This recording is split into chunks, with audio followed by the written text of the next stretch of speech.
When I was a kid, I used to feel an unexplainable attraction to some characters of my favorite cartoons on TV. I used to feel very attached to Simba, to Baloo, and for some reason, this goober. They never arose that part of me, but I really felt very attracted to them, as in, I really want to be your friend, just because. And that little phrase, just because, is more powerful than it actually looks like. Oh, hi everyone, this is Zylie the Fox, and welcome to a brand new video.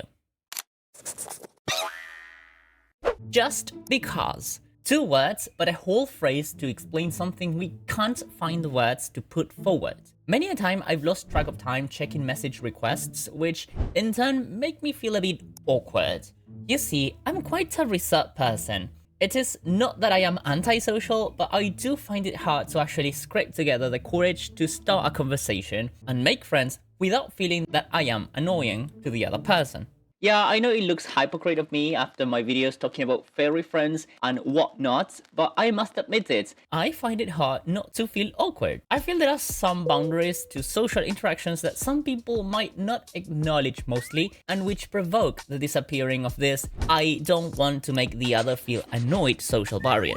In line with these thoughts, when I check DMs asking if I would be open to date, or how hot I look, among others, there are two alarms that go off at the same time. The first one being, I can't date someone I have never met before. I mean, stating the obvious, I guess. And secondly, what do you mean I look hot if you have never seen my face? Like, okay. So I'd say that is one big boundary that I can't see being respected among furries in general, especially in online interactions. But the big question is, why this keeps happening? I believe I might have found the answer in my old teaching notes from when I was a college undergraduate. Should we understand social connections, we might want to pay special attention to what unites two people into forming a bond in the first place. How do you make friends in this fandom? Well, the answer relies in the fact that we furries have this community in common, and inside this community, many of us might have a story or two of being marginalized from neurotypical society. I was gonna use the word normie, but Jesus Christ, the cringe. When I was a kid, I was that guy who struggled to make friends, and it was thanks to furries and this fandom that I found my clique. When someone feels socially marginalized, that loneliness drives you to seek immediate connection to what's familiar and meaningful to finally feel accepted. This is a very common thing in the digital era thanks to an alternative socializing way, in other words, and if you are mostly lonely in your offline life, chances are that you can find company online. And I believe this could be the root of this too friendly nature some people have in this fandom.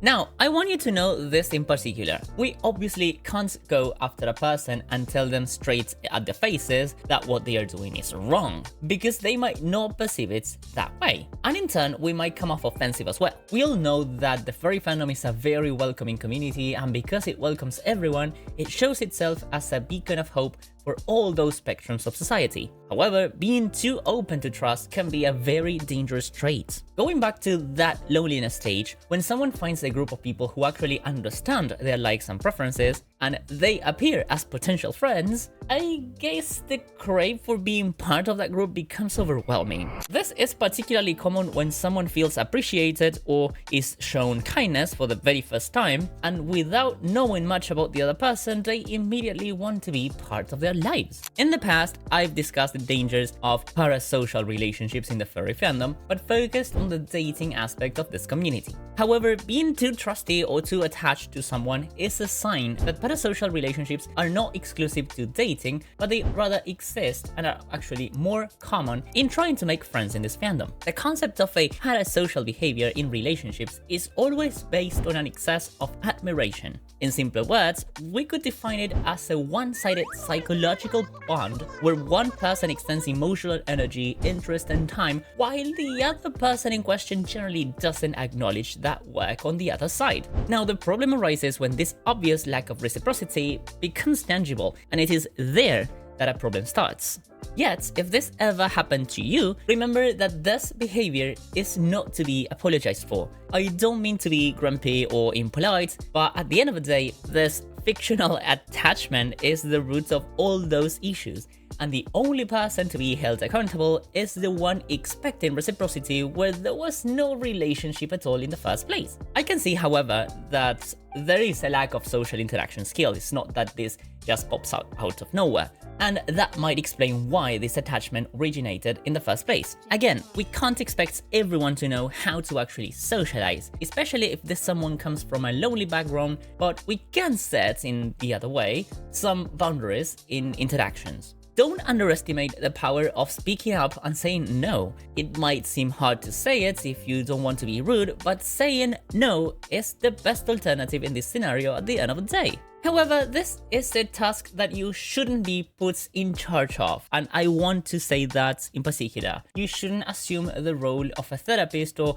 a best friend because you never signed up for that in the first place. Parasocial behaviors like these can lead to unsolicited admiration or attraction, which could eventually result in social anxiety and social exhaustion. And I get how paradoxical it can seem when it happens in a fandom that prides itself in how open it is, but it is clear that we need to draw a line. Now, if you've reached this point of the video, you will see that at the end of the day, we are faced with a seemingly endless paradox. If the furry fandom is said to be such an open and welcoming community, why do some furries feel ostracized in their attempts to actually make friends? To understand this paradox, we first need to know that this phenomenon is not exclusive to the furry fandom itself. On asking some friends in different fandoms and reading some papers, this is also a thing in communities like the otaku and the brony community. These online communities are prone to housing more people on the spectrum given how safe they can be from offline society in general, and therefore offering a space for them to belong.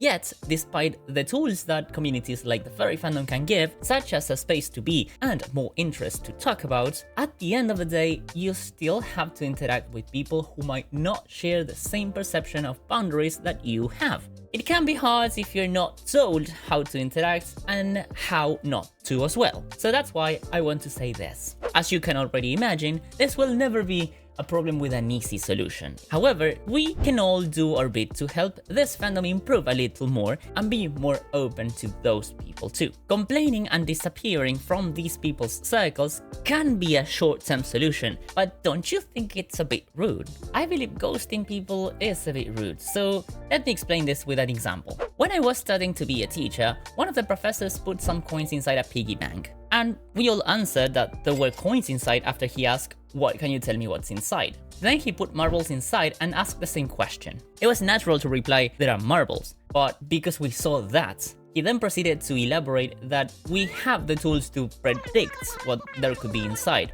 You can tell it from the sounds that the piggy bank makes and the weight of this bank itself. But those resources are not present in younger learners, and plasticity in your brain is something that develops with time. This example illustrates that not everyone develops the same critical skills to tell what to find in social interactions, and that not everyone will understand the well as we do it. That is why I insist with the idea of talking. Verbally expressing when we don't like something can save us a bad time or hurting someone's feelings. The furry fandom is an open space for everyone to shine, but these attachment issues exist, and we can either ignore them or do our bit to make them visible and aim to offer a solution.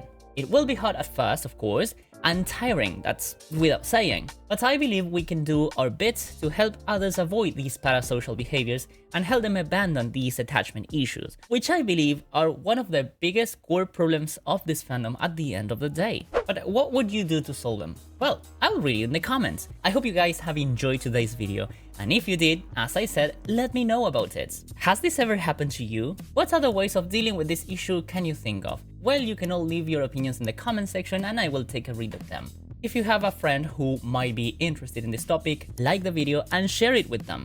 I think we can all make this fandom a better place, but until then, I hope to see you all in my next video. Take good care of yourselves, everyone. Meow!